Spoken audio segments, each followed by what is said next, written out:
Olá, pessoal! Mais um episódio do Pode Despertar. E você que está sentado aí, levanta, desperta para o novo, para o que há de melhor na sua vida, para a melhor essência que tem dentro de você. E hoje, gente, eu estou recebendo um convidado especial. Ele esteve comigo no evento O Despertar e você precisa acompanhar as pregações dele. Diego Menin. Uau! Obrigado, Shirley, pelo carinho, pelo convite. Quero agradecer primeiro por participar do Despertar, que sem dúvida não só derramei, como bebi também. E espero que a gente tenha um papo bem bacana e uma alegria poder estar aqui num podcast tão relevante, tão especial, contribuindo aqui nessa família que despertemos hoje ainda mais. Que bom, que bom. E olha só, aqui você já viu que eu estou descalça. Sim. A gente busca trazer uma descontração. Eu te falei que eu só não vou tirar o tênis, que eu não lembro se eu cortei a unha. Mas deixa aqui, é mais garantido. É melhor. Mas assim, para que as pessoas possam se sentir na sala da nossa casa. Vai ser um bate-papo aqui. E antes de começar, eu sempre começo com uma oração. Amém. Tá?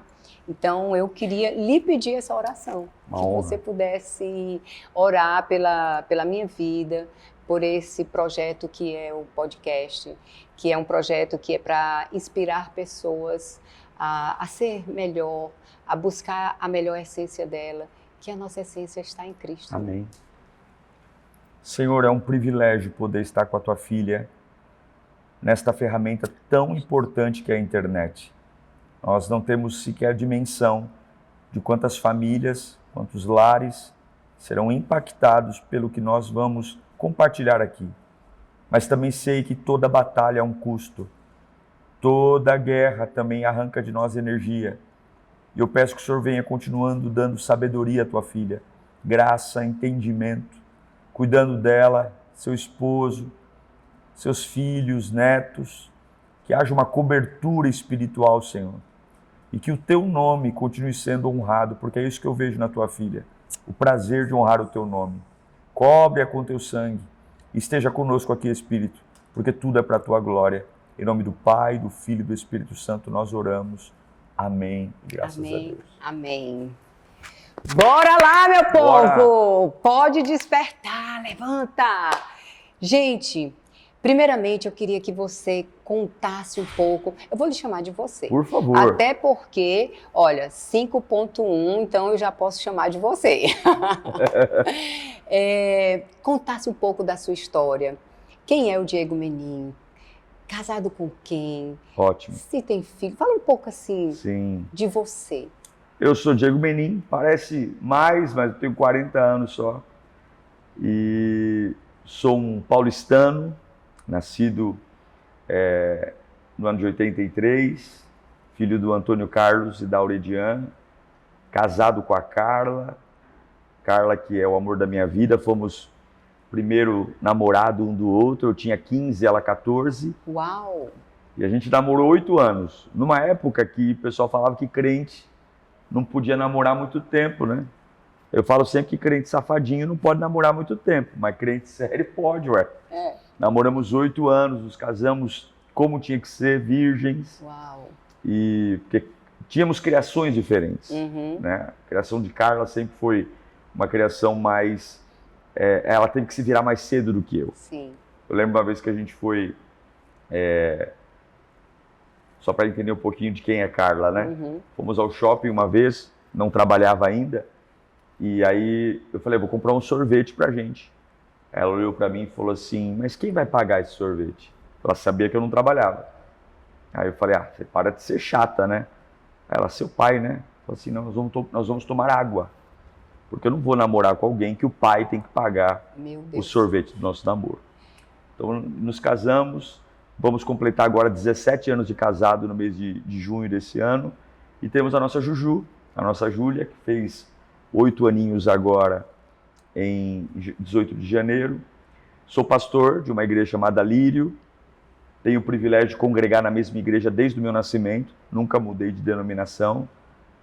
Uma igreja que foi fundada em 79. fundador faleceu em 97, ela tem um regime democrático e aprove Deus em 2013. Eu assumi a presidência, tive a oportunidade de me formar em economia, contabilidade, mas o chamado, quando a presidência me fez, no auge da minha carreira, sair da empresa. Diego é um servo, um apaixonado por Jesus, pela família, né? Eu amo fazer o que faço, porque sei para quem faço. Então, é um pouquinho de mim nessa introdução. Uau! E achei interessante que você me falou aí que você saiu da empresa e porque uma pessoa que já tem 7 livros aí publicados, então é uma pessoa que gosta de estudar, que tem uma paixão por conhecimento. Sim. E como foi para você abrir mão de tantos anos de estudo, enfim, né, de um trabalho, porque é aquela história, né, família, filho, tem que pagar a conta, Sim. que às vezes as pessoas olham assim e dizem assim, nossa, mas a sua igreja, a Lírios, é muito grande, ganha muito dinheiro, Sim. né? E não é bem assim. Não. Assim, a Lírio, ela é uma igreja que culturalmente ela vem de periferia. Uhum. Então, eu nasci numa igreja onde, por exemplo, não havia uma honra ao pastor no aspecto... pastor da Lírio era um pastor sofredor. Sim. Então, nenhum jovem na época tinha a ambição de ser um pastor, porque tinha aquelas histórias que o pastor vendia aliança para comprar comida, que não entrava o suficiente para pagar aluguel. E nós tínhamos uma síndrome de miséria. Sim. Ao longo do tempo eu fui aprendendo que miséria e pobreza não são sinônimos, né? Sim. Você pode ser pobre e não ser miserável, e ser miserável e não ser pobre. E então, assim, quando falavam de igreja, olha, você quer igreja boa, você vai para o centro de São Paulo, para a Zona Sul. Então, eu sempre vivi na igreja, mas na minha cabeça, profissionalmente falando, como ministério nunca foi uma hipótese para mim. Eu nunca me imaginei ser um pastor integral, por exemplo. Então, eu fui fazer minha carreira. E nesse período todo, aprendi a tocar teclado. Então, passei por todas as fases que um jovem passa dentro de uma igreja. Dei aula de escola bíblica, pregava quando o pastor pedia para pregar, mas nunca na minha vida... Era voluntário. Era um voluntário porque não existia essa ideia de pastor Sim. integral. E os pastores que eram integrais eram pastores que a gente tinha até dó deles. Uhum. Por conta da cultura mesmo. Uhum. Então, quando... E eu trabalhei numa mesma multinacional a vida inteira, então eu entrei como estagiário e virei controller na empresa. Quanto tempo isso? Em 13 anos. Sim. Né? Em 13 anos eu fiz uma carreira, então ganhei prêmio, enfim, fui para fora. Só que em 2008 eu assumi uma congregação que ia fechar. Ela tinha 8 pessoas, eu pedi uma oportunidade, tinha 24 anos. A congregação cresceu. Como a igreja tem regime democrático, a primeira eleição que eu concorri, eu já ganhei para presidente do ministério, porque nós já éramos a maior igreja. E eu entendi que naquele momento eu não tinha como conciliar mais as duas coisas. E a empresa, por Deus, fez um plano de demissão voluntária. Ela ia para o interior. Uhum. Eu consegui sair, recuperando recebendo meus direitos. Sim. Só que a igreja não tinha condições de me sustentar. Então, basicamente, eu fiquei 3 anos comendo do meu fundo de garantia, da minha rescisão e da multa contratual. E Deus multiplicando aquele dinheiro. Não acabava. Quando eu comecei a ter um salário que eu poderia dizer assim, olha, eu consigo me manter de forma integral, depois de basicamente 3 anos na presidência da igreja. Uhum. Tinha uma ajuda de custo, combustível, enfim. O meu padrão de vida caiu pela metade. Uhum. Né? Se as pessoas veem os troféus e não veem as feridas, elas acham que é fácil, né? Exatamente. Então, para mim foi muito difícil uma única coisa, meu pai. Né? Porque eu sempre tive consciência do meu chamado. Mas o chamado é muito individual, muito solitário. Sim. eu enxergava onde eu ia chegar. Uhum. Igual as pessoas me perguntam, você fica surpreso com o que aconteceu no seu ministério? Eu digo, não. Deus sempre me deu spoilers do que ia acontecer. Deus te deu a visão? Mas quem caminha junto, talvez não vê. Não. Então tem hora que não dá para explicar. Então, meu medo era meu pai, porque na minha primeira faculdade, basicamente, meu pai é militar, ele trabalhava na polícia militar, o policial militar não ganha uma fortuna, então ele trabalhava em outro emprego para me ajudar. E eu sentia que eu tinha uma dívida com ele, Uhum. uma prestação de conta. Uhum. Então, o meu maior desafio foi como que eu ia dizer ao meu pai que eu não iria estar na carreira bem-sucedida que ele me ajudou a construir. E ir para um lugar que não tinha, era uma terra sem forma e vazia. Mas ele me abençoou, né? E hoje eu vejo que foi a melhor decisão. Mas essa coragem, né? Eu digo que o reino de Deus não é para frouxo. Não sei se posso falar, mas não é para bunda mole. Não, eu até quero que você faça isso, porque uma das coisas que eu gosto bastante na sua forma de falar, nas suas pregações, é que você é muito sincero, Sim. sabe? Sem ficar, sem firulas, sabe? Não, é isso, é realidade. É trazer para as pessoas a humanidade. É porque a gente tem aquela ideia de ter para ir, né? A gente tem que ir para ter, isso. Né? Então, algumas pessoas hoje me procuram e falam, olha, eu quero aprender com você. Eu falo, olha, esse Diego aqui não tem muita coisa para ensinar. Você tem que conversar com o Diego de 2008, aquele Diego lá. Eu digo até que talvez eu era mais corajoso do que sou hoje, porque hoje as coisas são mais fáceis de ver, né? Eu lembro que nós tínhamos, quando eu iniciei a igreja, éramos em 8 pessoas, eu era um jovem de 24 anos, minha esposa, nós tínhamos 6 meses de casado, tinha um banheiro do lado do púlpito, então tinha 2 demônios, um na descarga quando puxava e outro na descarga quando enchia. E a gente ficava ali, eu pregando, orava por irmão que ia no banheiro, meu Deus, é número 1, é número 2, cadeira de 4 cores na igreja, eu tinha cadeira branca, preta, amarela e vermelha, tinha cortina, que não sei quanto tempo tinha de ácaro lá. Então, mas a gente conseguia ver, porque o realista está indo, o sonhador já foi. O sonhador já esteve lá, né? Então, esse rompimento, meu pai me abençoou. E para mim foi um alívio, porque não tinha dinheiro, não tinha recurso, mas eu sabia que o trem está no trilho. Quando a Bíblia fala sobre a paz que excede o entendimento, aí a gente entende que muitas vezes não está na lousa, não está na matemática, mas você sente que está no caminho. Sim. Né? Você já deve ter passado por isso várias vezes. Fala, ninguém está entendendo nada, você é um louco. Mas a tua alma diz, dorme, que o trem está no trilho. Vai chegar na estação. Então foi maravilhoso. E aí eu vi, o que eu vivo hoje, jamais eu viveria estando atrás de uma mesa, fazendo contabilidade, fazendo economia, que eu amava fazer. Mas não era a minha paixão, meu propósito. E seguir a Deus é você estar na contramão de todo mundo. Sim.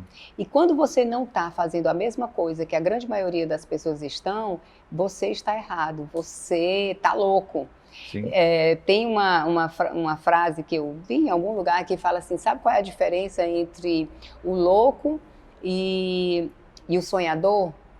É porque o sonhador, ele não se move para fazer o sonho acontecer. O louco, ele era um sonhador, mas que ele fez acontecer. Sim. Né? Então, assim, é exatamente isso. É você ousar, é você ter coragem, é você se mover para tal. Porque Deus, ele sempre vai fazer. Sim. Mas nós precisamos nos mover. Uma coisa que eu aprendi a natureza está aí para ensinar. Sim. Tem a crisálida, né? Uhum. Que é a crise da lagarta virar borboleta. Sim. E uma das coisas que eu aprendi muito cedo é que se você tenta, se o casulo for rompido de fora para dentro, a lagarta morre. A única forma da lagarta sobreviver à mudança, à metamorfose, Sim. é de dentro para fora. Sim. Então isso significa que é um processo solitário. Não tem torcida organizada, não tem plateia. Né? E a gente vive num mundo hoje de muita insegurança, onde todo mundo, o que você acha? O que você acha? O que você acha? Você está comigo? Você acha que eu estou certo? Só que o que é uma opinião? Opinião não é nada, opinião não paga conta, opinião não cura. Opinião não é nada. O sonho é muito maior do que uma opinião. Né? E o chamado é individual. Sim. Então eu ouvi risadas, loucuras. O meu chefe na época disse, você é um maluco, né? Você é um louco. Cara, vocês têm noção de quantas pessoas queriam ter o que você tem? Você está trocando pelo quê, né? Para com isso. Qual o tamanho da igreja? Eu mostrei para ele a foto, você está louco, né? Mas não tem como você explicar algo para alguém que é espiritual. O natural não entra no espiritual, né? Não. E é exatamente esse um assunto que eu gostaria muito que você trouxesse clareza para nós. Como, meu Deus, um especialista que você é, para que as pessoas entendessem que o mundo espiritual é mais real do que as pessoas possam imaginar. Sim. Sabe? Que aqui existe anjos que estão ao nosso redor, mas que há um mundo paralelo que tem o diabo mesmo. Sim. E que nós precisamos estar atento a todos os sinais que nos acontecem, para que a gente não venha ferir princípios, que a gente não venha dar espaço, brecha, para que o inimigo possa tocar. Na verdade, eu vou até reformular, porque o inimigo não pode tocar naquele que é salvo pelo Senhor, né? Nós somos ungidos do Senhor, mas ele pode nos atrapalhar. Sim. E não é pouco, não. Então, traz um pouco disso aqui. Eu penso que Deus não tem filhos prediletos. Então, você que está assistindo aí, nossa, síndrome de coitado. Deus não tem, mas Deus tem propósitos diferentes. Olha, desperta. Agora o que você vai ouvir é poderoso. Pode, assim, ser uma virada de chave na sua vida. Então, eu sempre penso o seguinte, né? O nível de resistência, ele é indicador de profundidade de propósito. Então, a gente sempre diz o seguinte, é o diabo. O diabo nada mais é do que uma ferramenta, porque a coleira do cão está na mão de Deus. Sim. O comprimento da coleira é Deus que dá. É só olhar para Jó, né? O diabo tem que bater continência para Deus e dizer, eu posso, né? Você pega Moisés, o nascimento dele, olha quem foi Moisés. Né? Você pega Gideão, você pega Jeremias e tantos outros, né? O mundo espiritual está conectado. Então, assim, algumas vezes a gente fala, por que a minha infância foi tão difícil? Né? Por que todos os meus primos tiveram um caminho de tranquilidade e eu fui o único, por exemplo, que tive um problema com meu avô, com meu pai na infância? Né? Muito bom. Eu vou dizer da minha vida, né? Eu nasci de 10 meses. Por isso que esse foi um dos fatores de eu não ter dificuldade de largar a minha profissão. Né? Por quê?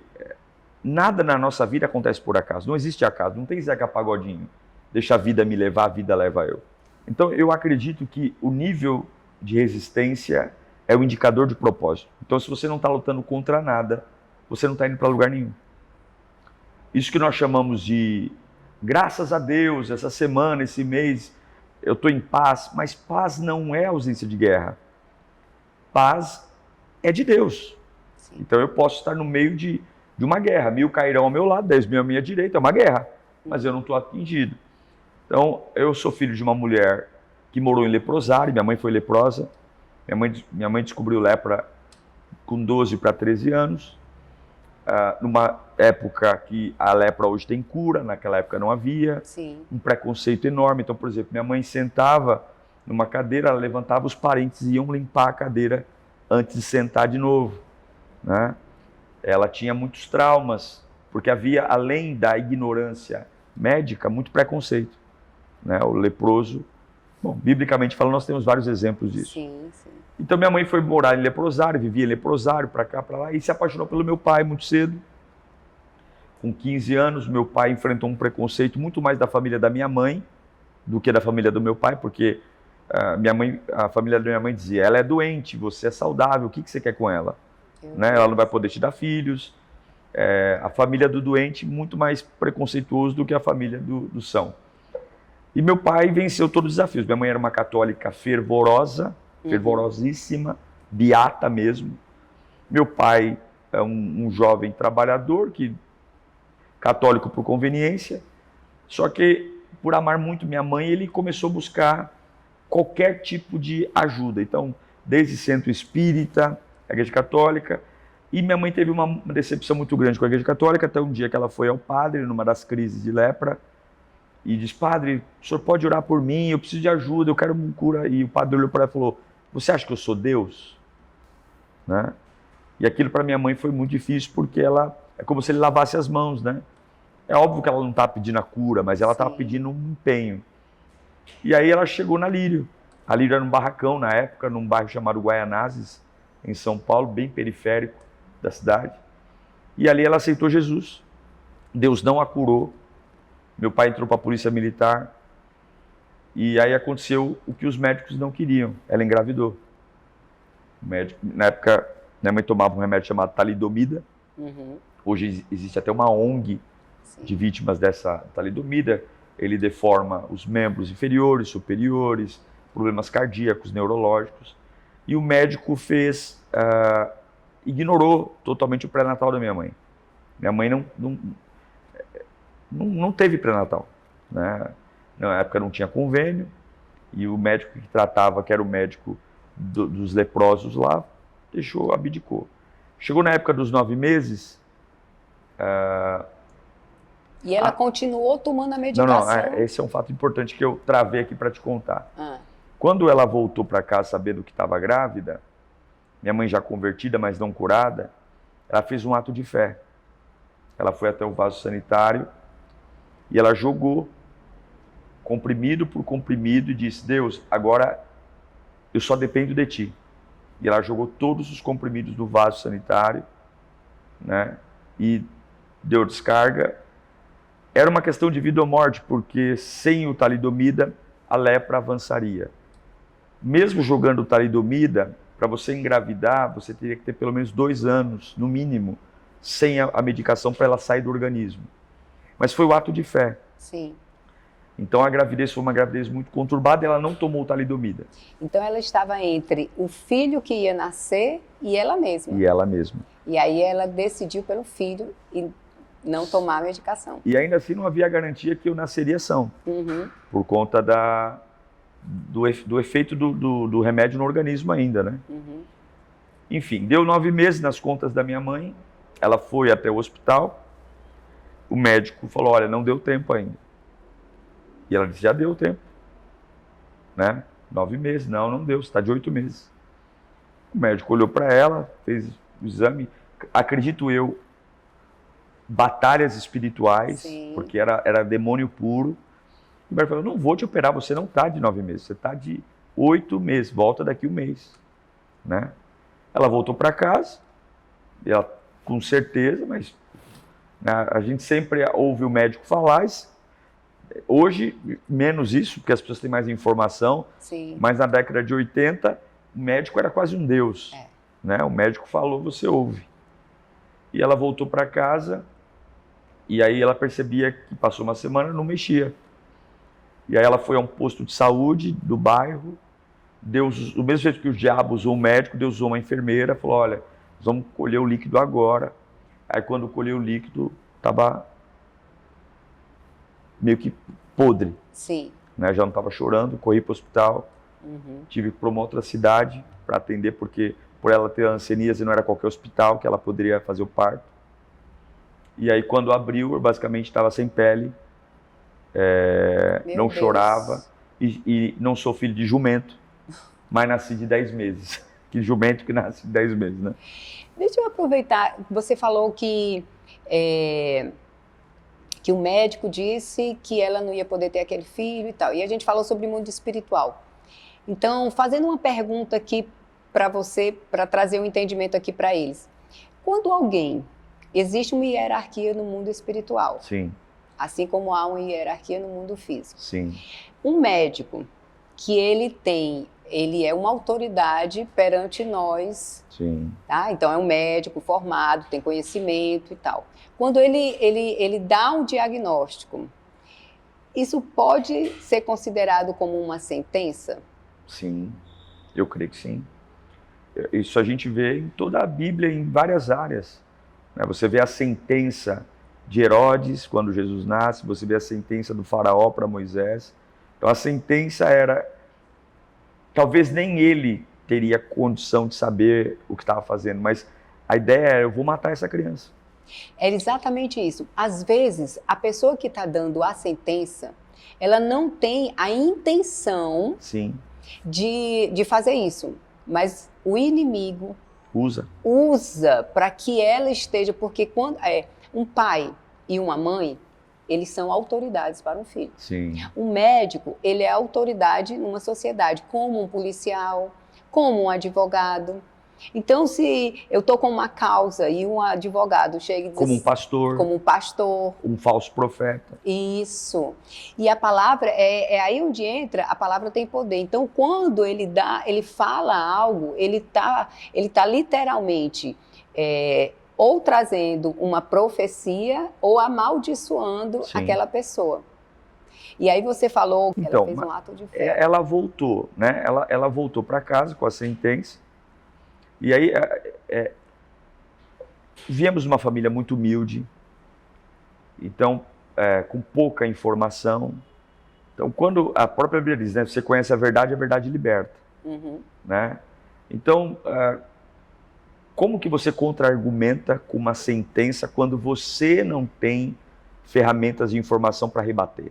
Daí a importância de combater o mundo espiritual com conhecimento, com despertar para ler. Né? Porque o inimigo, ele não vai jogar limpo, só que ele joga sujo com informação, com base. Eu poderia dizer que esse conhecimento é a palavra de Deus, por isso é tão importante a gente orar a palavra? Sim. Há um poder? Há poder na palavra. A palavra conectada ao mundo natural também. Sim. Porque a gente tem que crescer em graça e em conhecimento, né? Uhum. E o conhecimento caminha junto. Então, pela ausência de conhecimento, minha mãe, ela aceitou, né? Jovem também, e passou o tempo. Então, passou os 9 meses, entrou nos 10 meses, porque se ela tivesse mais informação, se ela tivesse mais apoio, se ela tivesse mais conhecimento, ela rebateria o médico, ela teria uma outra opinião. Né? Então, esse processo, o inimigo atuou, mas pela situação e pelo contexto, a gente se submeteu a ele. Uhum. Mas Deus tem seus planos. Sim. Né? A palavra final sempre é de Deus. Então, quando Deus usou aquela enfermeira para colher o líquido da bolsa, e aí minha mãe foi às pressas, fez o parto, eu tomei bezetacil recém-nascido, né? Para a questão das infecções, enfim. Eu nasci e Deus não curou minha mãe. Deus não curou. Deus curou minha mãe depois de 3, 4 anos. Né? Mas eu nasci perfeito. Né? Sou baixinho, porque minha mãe é baixinha, né? Não teria nenhum problema de saúde, é porque é genético mesmo, mas nasci perfeito, não tenho nenhuma sequela, não tenho nada, né? Eu publico, todo ano de aniversário, eu publico nas minhas redes sociais reportagens da época, da década de 80, das vítimas de 70 e 80, e depois de 4 anos, numa época, minha mãe continuou servindo a Deus, leprosa, colocava tala nas mãos, tinha todos os seus problemas. Um dia Deus curou minha mãe. Né? Curou de uma forma que minha mãe não tem marca de catapora no corpo. Né? E a maior alegria dela foi ir ao INSS, fazer o exame médico para suspender a aposentadoria, que ela era aposentada desde a adolescência. Meu Deus. Ela recebia benefício e a alegria dela foi dizer ao médico, olha, não me paguem mais, porque esse dinheiro é uma maldição, porque eu não sou mais uma leprosa. Nossa, né? Que coisa forte, né? Tanta gente aí correndo atrás desse auxílio. Sim. Porque ela mesmo, ela vai se considerando doente, né? Não estou dizendo nos casos de pessoas que realmente precisam, né? Mas você tem que ter cuidado não só com o que as pessoas falam ao seu respeito, mas o que você mesmo está dizendo sobre você. Sim, a coragem. Né? A gente tem muitos casos, por exemplo, que pessoas que por conta de uma pensão, que por conta de um benefício, a pessoa prefere viver uma vida de pecado, como se Deus não fosse suficiente para prover. Então, meu pai aquele dinheiro da minha mãe ajudava no orçamento. Sim. Mas era um dinheiro que naquele momento aceitar era invalidar o que Deus fez. Sim. Ela está curada, né? Sim. Por isso que eu falo, gente, reino de Deus não é para frouxo. Não. Porque Deus vai submeter você a escolhas difíceis. Sim. Quanto maior o propósito. Se você ganha R$1.000 e está reclamando, não peça para ganhar 2. Porque você é pago e é promovido por responsabilidades. Então, o crescimento dói. Então, voltando só um pouquinho para fazer essa comparação, quando eu tomei minha decisão de sair da empresa, de largar um bom salário para ir para o ministério, passou um filme na minha cabeça e eu lembrei de como eu nasci. Eu lembrei do que eu enfrentei. E partindo do princípio que nada é por acaso, eu disse, por que então que o diabo teve tanto ódio de mim? Por que né? O fulano nasceu perfeito, o ciclano nasceu perfeito. Por que o parto da minha mãe foi tão conturbado? Por que exatamente a minha mãe foi leprosa? Sim. Né? Será que tudo isso é coincidência? Sim. Ou será que o mundo espiritual já não trabalhava com esse ódio? Sim. Né? Por aquilo que eu iria me tornar, ou viria a ser. Né? Então aquilo que normalmente poderia ser uma história triste, depressiva, é exatamente o troféu ou o trunfo de dizer, olha, isso só está mostrando um propósito maior. Sim. É a ressignificação, né? Exato, exato. Então não é o que te acontece, é o que você faz com o que te acontece. Então, o passado você não pode mudar porque não tem como voltar. De lá você só tem que trazer o que é de aprendizado. Mas você pode mudar o futuro. Sim. Quando você toma decisões, quando você se move, quando você muda o que você está fazendo aqui, né, no presente. Sim. Muito bom. Diego, e assim, como foi, por exemplo, voltando agora, indo para sua esposa, né? Quando você abriu mão, como foi assim para ela? Muito bom. Nós começamos a namorar muito cedo, então a Carla tinha a vida dela, trabalhava, estudava, mas essa é a vantagem do jugo igual. A família dela também era crente? Não, a minha sogra se converteu depois, mas de outra denominação. Sim. Meu sogro espírita, meu sogro umbandista, Sim. até hoje, respeita Sim. muito a igreja, mas ele tem a fé dele. Meus cunhados são da igreja também, mas quando Carla veio à igreja, se converteu também, muito, muito nova, a gente, quando começou a namorar, nós éramos servos juntos. Então nós estávamos cantando no Jovem juntos. Quando eu era escalado para pregar numa congregação, ela ia comigo, então eu pegava ônibus, ia para lá. Tinha irmão que morava perto de casa, eu não dava carona, tem uns bichos ruins, né? Tem uns bichos ruins. Sabia que era caminho dele, mas a gente ia de ônibus, aí eu deixava ela na casa dela. Então, os músicos foram embora, eu fui aprender a tocar teclado, ela foi aprender a cantar, porque a gente sempre quis ser útil. Então, assumir o pastorado para nós não foi algo traumático, porque mesmo trabalhando fora, estudando, né, a igreja sempre foi a nossa vida. Eu fico falando para os jovens hoje, né, não seja besta de deixar as bênçãos te afastar de Deus. Sim, muito bom. Eu fiz 3 faculdades, trabalhei fora e nunca me ausentei da igreja. Assim, nos dias de aula eu não estava na igreja, mas eu compensava a minha ausência no final de semana. Eu nunca tirei férias da obra de Deus, eu sempre consegui conciliar. Então, quando eu fui ser pastor, ela já me conhecia pela trajetória, ela sabia quem eu era, e ela não era só aquela que ia ficar do meu lado fazendo sombra, né? Como nós só escolhemos não ter filhos no começo do relacionamento, porque entendemos que o ministério, aquela fase, ia exigir muito de nós. Sim. Então a nossa filha veio mais tarde, mas não foi sofrido.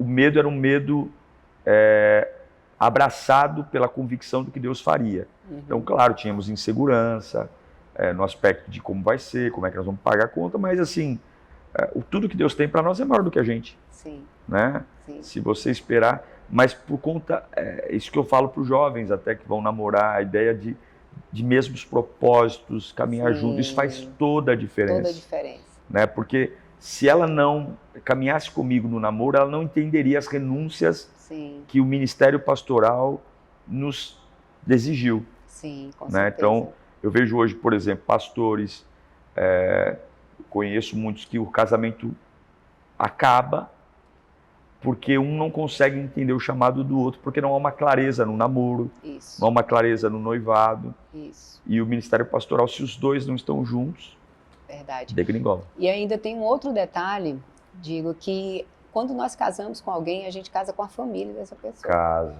Então, ela vem com todos os trajeitos, manias, o que seja da família, e crenças Sim. da família. Assim como nós também levamos isso para dentro do casamento. Sim. E aí, muitas vezes, existem conflitos em função de comportamentos que são resultados de toda uma história. Sim. Eu vou dizer para você que eu não seria quem eu sou sem ela. Eu sempre fui o filho, não fui filhinho de papai, porque meus pais nunca foram ricos, mas eu sempre tive tudo o que queria. Não no tempo que queria, mas chegava. Sim. Carla não, Carla teve que começar a trabalhar muito cedo. Meu primeiro emprego foi com 18 anos. Carla trabalhava desde os 12, 13. Uhum. Né? O valor do dinheiro para Carla era diferente do valor do dinheiro para mim. Uhum. Né? Carla é mais orgulhosa. Né? Eu não tenho problema em aceitar muita ajuda. Carla não. Carla, foi a forma como a vida foi desenhando os comportamentos. Né? Quando eu dei o exemplo do namoro, do dia que ela falou, olha, se esse dinheiro for do teu pai, eu não aceito teu pai pagar um sorvete para mim. Sim. Você vai trabalhar, porque essa era a história dela. E para mim não tem nada a ver. Meu pai me deu dinheiro, vamos tomar um sorvete aqui, qual o problema? Uhum. Mas são mundos diferentes, né? Uhum. E eu me lembro que havia uma pressão para a gente casar e ela falou, não, nós só vamos casar quando terminar a faculdade e tivermos a nossa casa. E formos independentes. Se a gente tiver que namorar 10 anos, a gente vai namorar 10 anos. E eu sempre fui muito bobão. Ela muito mais madura. A mulher normalmente é mais madura que o homem, né? Amadurece muito mais rápido. Mas ela, pelo contexto. Então, é muito importante na trajetória ter alguém que não seja um lango-lango, que não seja um cordeirinho, um sonso ao teu lado. Sim. Né? Carla sempre foi, e até hoje ela é essa pessoa que me dá o choque de realidade. E eu vejo que porque alguns falam que a cultura é diferente, mas quando você sabe ler o outro, compreender o outro, Perfeito. E tirar o melhor do outro. Perfeito. Porque tem coisas nela que eu não gosto e tem coisas em mim que ela não gosta. A linguagem de cada um. Exato. Que cada um de nós tem uma linguagem. Quando eu saber a minha linguagem não é para dar desculpas. Sim. A minha especialidade é trabalhar a questão comportamental. E geralmente eu trago isso dentro de um contexto, olha, você se comunica dessa forma e por isso você tem determinados resultados, mas se você mudar, fizer uma comunicação diferente aqui e ali, você vai ter um resultado assim e tal. E muitas vezes eu vejo, mas sabe por que eu fiz tal coisa? Porque eu sou... Não é para dar desculpas. Sim. É para se conhecer e saber que você precisa o quê? Flexibilizar para o outro. Saber a minha linguagem e a sua linguagem nos ajuda a nos comunicar melhor e faz com que a gente consiga caminhar juntos. E protege. Sim. Porque, por exemplo, eu sou uma pessoa muito empolgada. E algumas vezes a minha empolgação ela é sadia. Uhum. Só que algumas vezes a minha empolgação ela é falsa. Ela é uma empolgação incoerente. Então, normalmente ela faz o papel de chata, de me frear. Alguns freios são necessários. Sim. Né? E eu vivo num ambiente, por ser líder, que a maioria das pessoas, por mais que discordem de mim, tem muita dificuldade em se expor. Sim. Né? De dizer, olha, o senhor está errado, porque tem medo. Né? O funcionário tem medo de... Nem todo funcionário tem coragem. Né? A ovelha, mas ele é o pastor. E ela é o meu freio. Eu digo para você que se não fosse ela, eu teria feito muitas bobagens, né? Só que ao invés de sufocar quem ela é, né? Porque é isso que as pessoas querem reproduzir o igual. E aí eu lembro de Paulo que fala que nós somos um corpo e na multiforme graça de Deus, cada membro tem uma função. E eu creio que Deus coloca pessoas na nossa vida diferentes de nós para nos dar olhares que nós não teríamos. Perfeito, né? Então, durante muito tempo eu me ofendi com alguns posicionamentos dela. Mas a maturidade vai nos fazendo frear, né? E eu amo a vida dela, porque sem a Carla, por exemplo, eu seria um bobão. Eu digo que eu seria um bobão muito influenciável. Então, esse meu lado mais racional veio dela, né? E eu também a estimulo, não que ela seja uma pessoa negativa, mas ela é mais pé no chão. Uhum. Então, essa leitura e essa... vai dando um equilíbrio. Equilíbrio é fundamental. Perfeito. Olha, já estamos caminhando para o fim. Você deve estar dizendo aí, porque eu estou. Que papo bom, viu? Mas olha só, há um assunto que, aonde nós chegamos, em qualquer ambiente, tem se falado muito, que é sobre a síndrome do pensamento acelerado. Sim. Ansiedade, medo. E isso também acontece na igreja? Muito. Muito. A ansiedade, eu digo que é a fé invertida. A ansiedade ela é extremamente poderosa. Jó dizia, o que eu mais temia me sobreveio, e o que eu receava me aconteceu. O que é isso? Ansiedade. Isso. Quando o autor de aos Hebreus fala da fé, ele não fala da qualidade da fé. Ele fala da fé. O que é a fé? A fé é uma certeza de uma coisa que eu não vejo, sim, mas eu sei que caminha em minha direção. Ele não diz se é bom ou ruim, ele diz que é alguma coisa que caminha em minha direção. Então eu acredito que existe a fé sobre coisas de Deus e a fé sobre as coisas erradas. Eu tenho tanta certeza que eu vou quebrar que eu quebro. Olha, eu nunca tinha pensado na ansiedade dessa forma, viu? Mas fez todo sentido para mim. Eu tenho tanta certeza que eu vou morrer que eu morro. Eu tenho tanta certeza que eu vou separar que eu separo. Eu tenho tanto medo de ser traído. Não estou dizendo que o cafajeste que vai trair foi, mas assim, porque é uma fé. A fé ela não é qualitativa. Isso. Não existe na definição de Hebreus 11:1 sobre coisas boas, mas aquilo que firmemente eu declaro e acredito e espero. Então eu aprendi uma coisa que a igreja ela é um lugar de pessoas doentes. Sim. E durante muito tempo a igreja demonizou a ansiedade, demônio na depressão, demônio na ansiedade, e não é. É uma doença. Sim. É uma doença como você tem gastrite, como você tem pneumonia. O problema é que nós não a enfrentamos. Uhum. Nós nos acostumamos com ela. Sim. E fazemos dela um estilo de vida. Então, hoje, infelizmente, a igreja sofre de uma superficialidade por conta do excesso de pessoas traumatizadas pela ansiedade. Então, você tem relações superficiais, cultos superficiais, famílias superficiais, porque as pessoas têm medo de se expor e um medo de sair da caixinha porque esperam o pior. Então, a igreja hoje é um ambiente que precisa de um despertar. Sim. De um despertar para tratar a cabeça, porque, como diz o pastor Costa Neto, coisa boa é ter cabeça boa. Você ganha com a cabeça, você perde com a cabeça. Então, sim, a igreja ela é um ambiente de muita ansiedade. Hoje você tem ansiedade para dons ministeriais, as pessoas querem...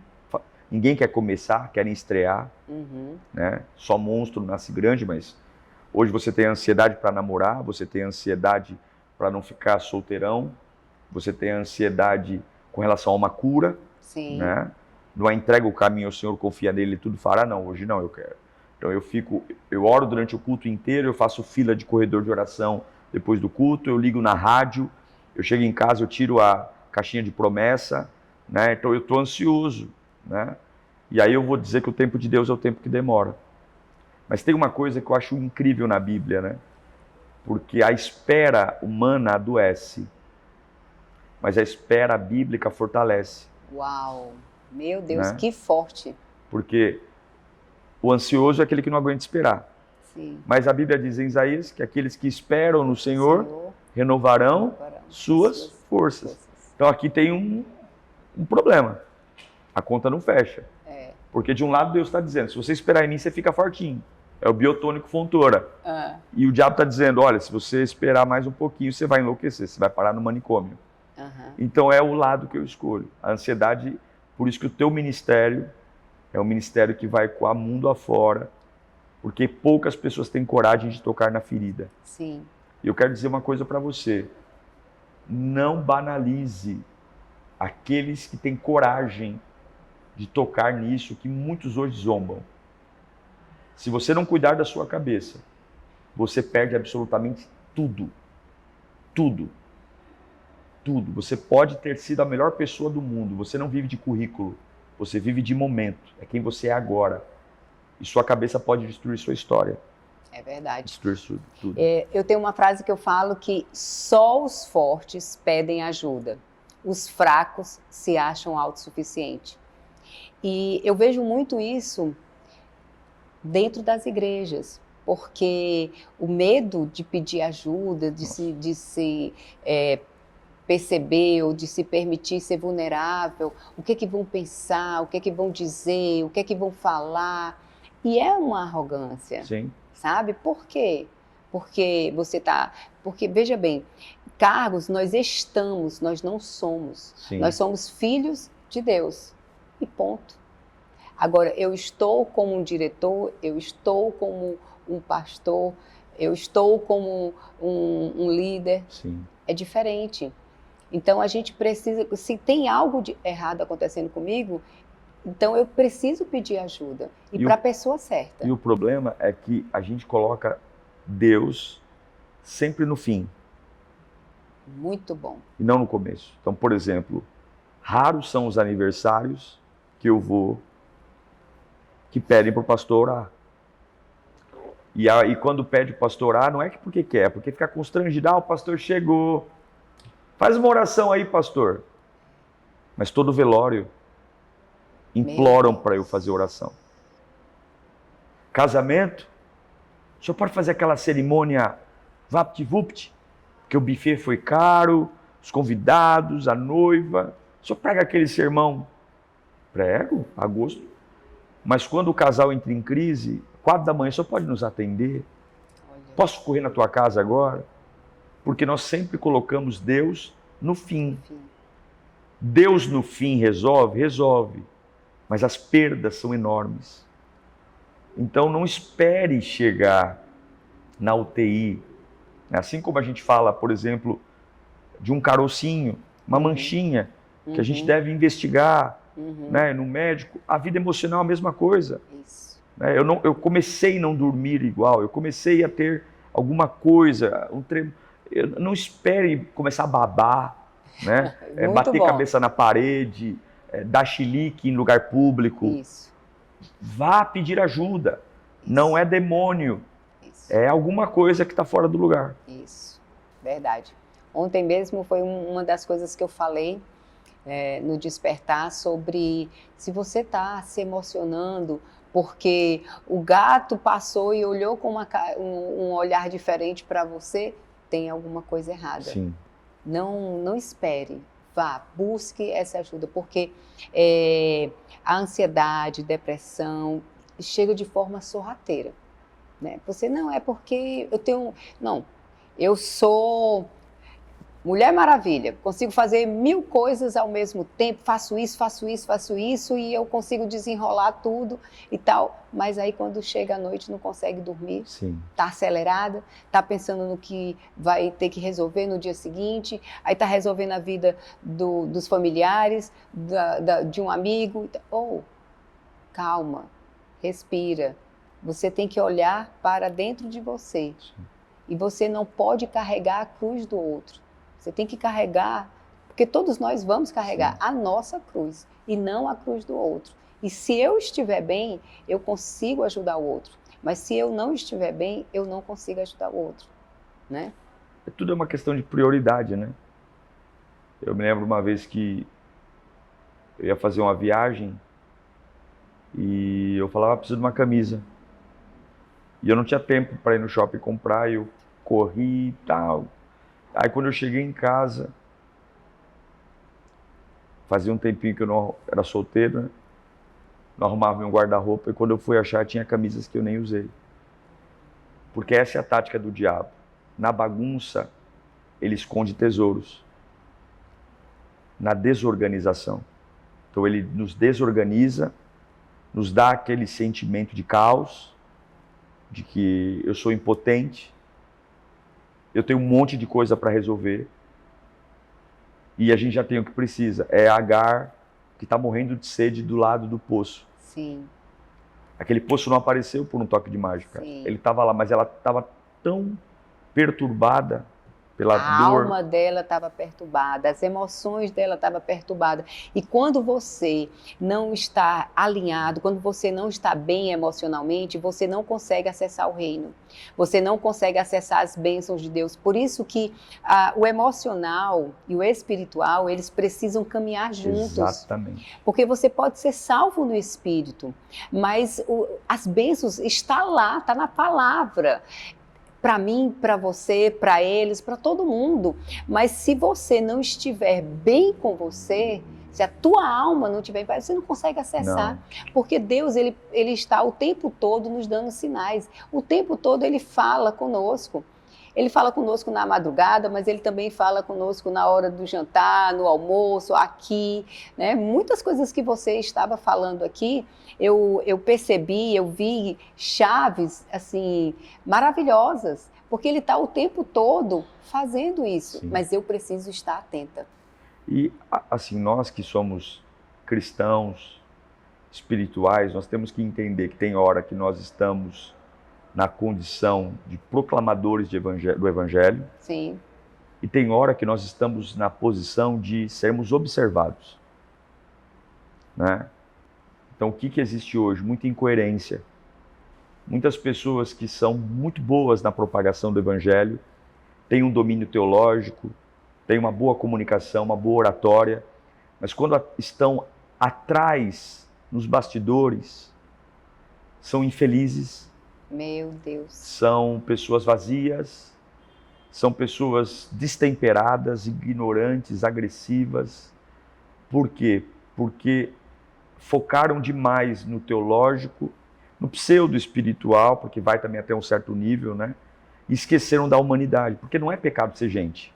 Perfeito. Não é pecado ser gente. Não é pecado ter medo. Eu me lembro de Davi, no Ribeiro de Besor, né? Quando sequestram todo mundo e vão os soldados, só que parte dos soldados não conseguem atravessar o riacho a nado. Eles estavam cansados, suas mulheres sequestradas, seus filhos sequestrados, e os soldados que foram para a batalha e voltaram com os despojos falaram para Davi: não é justo que eles tenham o mesmo despojo que a gente, devolva os filhos, devolva as mulheres, mas o despojo não, porque eles ficaram deitados aqui no riacho e nós fomos. E Davi disse: não, eles vão ter a mesma recompensa de quem foi. Por quê? Porque não é pecado estar cansado. Sim. Não é pecado dizer eu não aguento. Não é pecado dizer eu estou confuso. Onde foi que nós colocamos na cabeça que é pecado ser gente? Não é. Sim. Pecado é tentar ser Deus. Pecado é tentar ser onipotente, onisciente e onipresente. Se você aí está querendo ser Deus, né, está querendo ser incansável, não, eu aguento, eu faço, está trabalhando demais e não está dando atenção ao que precisa ser dado, primeiramente a você, a sua família. Se você estiver bem, a sua família vai estar bem. Se você estiver bem, o teu trabalho, a tua carreira, tudo vai estar bem. Então você precisa despertar para a melhor essência que está dentro de você, sabe? Então é exatamente o que nós falamos aqui. Ei, desperta para o novo de Deus. Olha, muito, muito feliz assim com o que a gente trouxe aqui para os nossos telespectadores aqui, mas eu queria que você, agora vai ter um bate-bola no finalzinho aqui. Uma história engraçada dentro da igreja, ou fora, de repente, na sua juventude, algo que você passou assim, que vem à sua memória inusitada, assim, uma história engraçada. Uma história engraçada, eu fui pregar numa igreja muito jovem, era meu primeiro carro, e eu estava com a minha mãe, E hoje eu conto com muita, mas no dia foi sofrido. Tava com a minha mãe e começou a chover granizo. Jovem com carro novo, sabe como é? E me deu uma dor de barriga. Meu Deus. Exatamente na hora que o pastor disse para eu pregar. Sabe quando o pelo da perna arrepia? Você sabe o que eu tô falando, né? Ó, tá rindo. Chega bem na espinha, tá rindo. assim. Aí passou na minha cabeça um filme, não vai dar tempo, não vai dar tempo. Aí eu chamei minha mãe e falei, mãe, a senhora vai pôr esse povo para orar porque eu estou sentindo uma opressão. Eu não falei que era maligna. Eu não menti, eu não falei que era maligna. Eu estou sentindo uma opressão aqui, a senhora vai pôr esse povo de joelho para orar e só vai parar de orar quando eu disser. E deu tempo de eu ir no banheiro, voltei. E depois que todo mundo percebeu, todo mundo caiu na gargalhada. E foi uma história, hoje engraçada, no dia sofrida. Uma cor que você gosta? Eu amo a cor azul. Livro? Livro Liderança Corajosa, do Bill Hybels. É um livro que virou minha chave na vida pastoral. Um filme? Filme, eu gosto muito de Coração Valente. Ah, eu também. E uma música? Música. Eu gosto muito de uma música cristã que cantei muito na minha mocidade, que é o Sing Out, que é do Ronquenoli, Cantai. O Ronquenoli marcou a minha... Eu sempre fui crente, né? Então eu não tenho muita informação de músicas seculares, mas o Ronquenoli foi e o Sing Out foi a música que mais marcou a minha... Canto até hoje, põe no carro. Minha filha acha meio brega, mas eu escuto até hoje. Eu vou dizer 3 palavras e a primeira coisa que vier na sua cabeça. Pode ser uma coisa, uma situação ou uma pessoa, tá? Amor? Jesus. Alegria? Júlia, minha filha. Medo? Me afastar de Deus. Uau! Olha, qual a mensagem que você deixaria para eles? A mensagem que eu deixo para você é: a vida não vai ser fácil, nunca. Você nunca vai ser privado de enfrentar, de sabores, se você quiser crescer. E Deus nunca disse o contrário. Ele nunca escondeu a dor da conversa. O diabo que esconde a dor da conversa, Jesus nunca escondeu. Pastores escondem a dor da conversa, Jesus nunca escondeu. E se você não entender que é só Deus e você e Deus, e que a sua vida emocional é algo que você tem que se preocupar, você não chega onde tem que chegar. E a pior coisa que tem é chegar no final da vida e lamentar-se por tudo que poderia ter sido e não foi. Ainda é tempo. Olhe para si mesmo. Saia da janela. Para de cuidar da vida dos outros.